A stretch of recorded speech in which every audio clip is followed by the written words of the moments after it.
Whereas residents of border communities have historically been subjected to extra requirements for vetting processes as a prerequisite for obtaining national identity cards.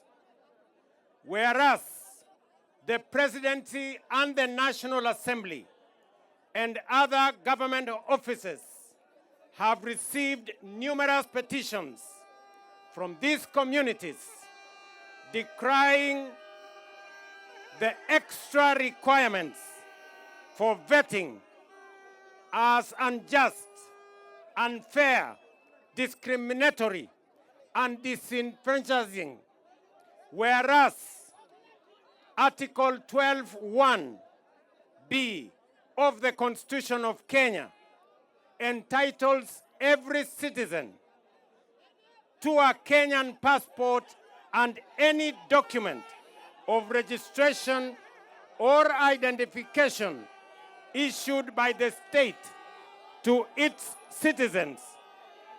Whereas Article 27(1) of the Constitution affirms that every person is equal before the law and guarantees all citizens the right to equal protection and benefit of the law, whereas Article 27(4) prohibits the state from discriminating directly or indirectly against any person on any ground, including race, sex, pregnancy, marital status, health status, ethnic or social origin, color, age, disability, religion, conscience, belief, culture, dress, language, or birth.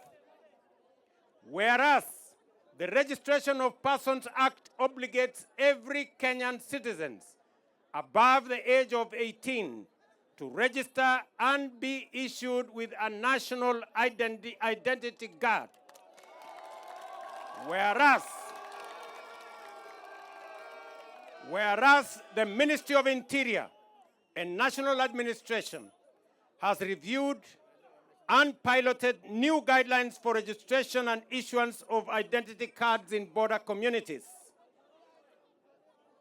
Reasons, therefore, I, William Samoei Ruto, President and Commander-in-Chief of the Kenya Defense Forces, having considered the said petitions in light of the Constitution of Kenya, our national values and principles of governance, by authority vested in me by the Constitution of Kenya, do hereby proclaim and order.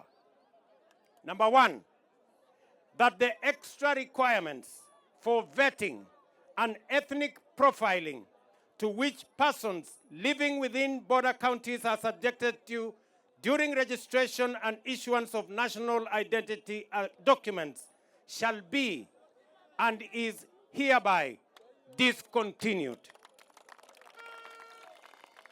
And number two, that persons, bodies, and authorities within the Republic of Kenya mandated to issue national identity documents shall continuously review their guidelines and processes to ensure equitable, fair, and transparent process in identification and registration of all persons.